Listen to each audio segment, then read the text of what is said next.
propose maintenant à Bruno Tisser et à Léo Pichon de venir nous faire une petite synthèse à chaud de ce qu'il faut retenir depuis ce matin.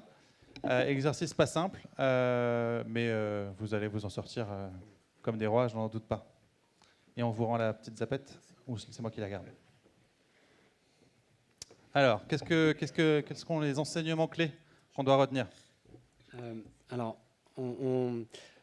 ce qu'on vous propose, en fait, c'est plutôt un rapport d'étonnement. On a identifié 3 idées qu'on voulait retenir, enfin, en tout cas que nous, on retient de la journée.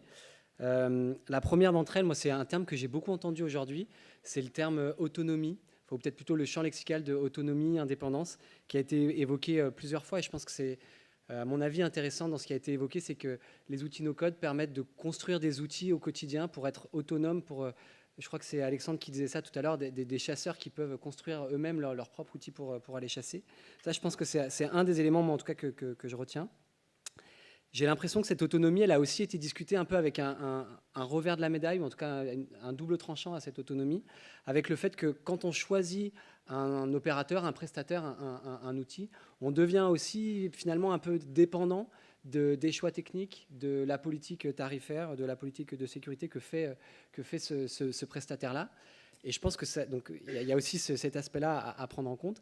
Et je pense que ça a très bien été rappelé. Ça, c'est pas spécifique à des projets de no-code, c'est finalement peut-être spécifique à des projets informatiques et peut-être même pas des projets informatiques, à des projets tout court. Voilà. Voilà, donc ça, c'est peut-être l'autonomie, le premier mot que je retiendrai de cette journée. Un deuxième étonnement. Un deuxième étonnement, moi, c'était niche et adaptabilité, puis un petit peu pour revenir au thème qui nous préoccupe, qui est celui de l'agriculture. Donc c'est Caroline Froissart, je crois, qui nous avait présenté quelque chose qui était Excel comme de la 2D, le no-code comme de la 3D, qui vient se positionner finalement entre des systèmes d'information peut-être plus classiques et puis Excel et la possibilité finalement de répondre à des applications de niche très spécifiques. Et c'est vrai que, comme l'a souligné Clément, c'est-à-dire en agriculture, on a Louis également, tu l'as souligné, on a énormément de spécificités partout, des productions différentes, des organisations différentes, des structures différentes. Je pense que chaque coopérative, chaque institut, j'ai envie de dire, chaque société de conseil a ses propres observations, ses propres habitudes, ses propres usages. Et du coup, c'est la possibilité finalement de s'adapter à ça. Et alors, peu importe comment, avec des nouveaux métiers, hein, certainement, on l'a vu, qui sont intégrés dans les structures. Mais voilà, je pense que c'est quelque chose qui, pour l'agriculture, finalement, on se pose la question, et c'est vraiment une force, au même titre qu'on voit des agriculteurs qui adaptent leur matériel, qui adaptent plein de choses aux conditions locales, pédologiques, climatiques. Et je pense que c'est une opportunité assez intéressante et unique pour adapter en fait ces outils. On dit parfois que le numérique enferme et peut conduire à une uniformisation des pratiques agricoles. En l'occurrence, on est peut-être en train d'imaginer l'inverse, avec un no-code qui ouvre le champ des possibles. Complètement.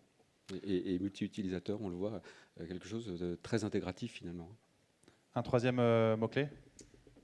Alors, pour le troisième mot-clé, je vais paraphraser la phrase d'Emeric qui disait « no code, c'est pas no project ». Et donc ça, je pense que c'est aussi important à retenir. En tout cas, moi, c'est ce que je retiens, c'est que le fait que ça soit no code, ça n'empêche pas de devoir aller au contact des utilisateurs, de devoir mettre en place de la maintenance, de devoir mettre en place une conduite du changement et de devoir mettre en place aussi des bonnes pratiques. Ça a été évoqué aussi, je pense, par plusieurs personnes et notamment par Emeric. Et voilà, donc no code, c'est pas no project. Je pense que c'est un point important de ce que moi j'ai retenu dans cette journée. C'est 3 mots clés. On a fait le tour. Merci beaucoup à tous les deux pour ces enseignements, questions, interpellations. Et puis le petit mot de la fin, enfin petit mot, le mot de la fin. Le petit, ça va aussi. Court mot de la fin, c'est là où je voulais en venir.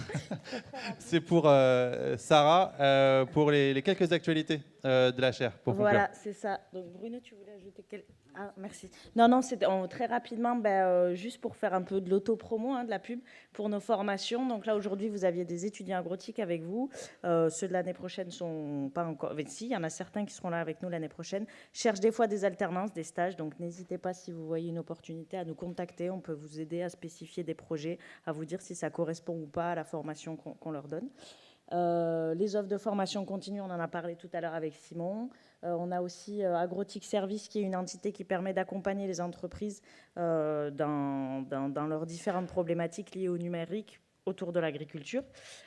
Et ben, en ce qui concerne la chaire, donc, certains d'entre vous sont assez loin de ce qu'on fait, mais n'hésitez pas à nous suivre. On publie régulièrement des livrables.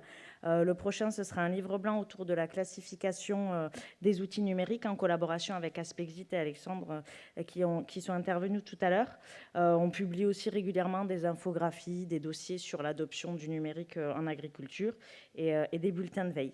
Et donc, pour terminer avec les remerciements, un grand merci à tous les intervenants. Et ne partez pas trop vite, il y aura un petit cadeau pour vous à la sortie. Merci à Pierre pour l'animation. Merci à l'équipe Agrotique, Laure, Laetitia qui ne sont pas là pour voilà, l'organisation. Merci à la régie là-haut et puis à la visio aussi qui a permis de féminiser un petit peu le panel d'intervenants. C'était pas évident. Et enfin, merci aux étudiants qui nous ont aidés et puis merci à vous d'avoir fait le déplacement. Voilà, et puis merci à toi pour l'organisation quand même et la conception de tout le programme. Big up pour Sarah. Allez, bonne fin de journée à tous. Merci à ceux qui nous ont suivis sur Internet et puis à la prochaine.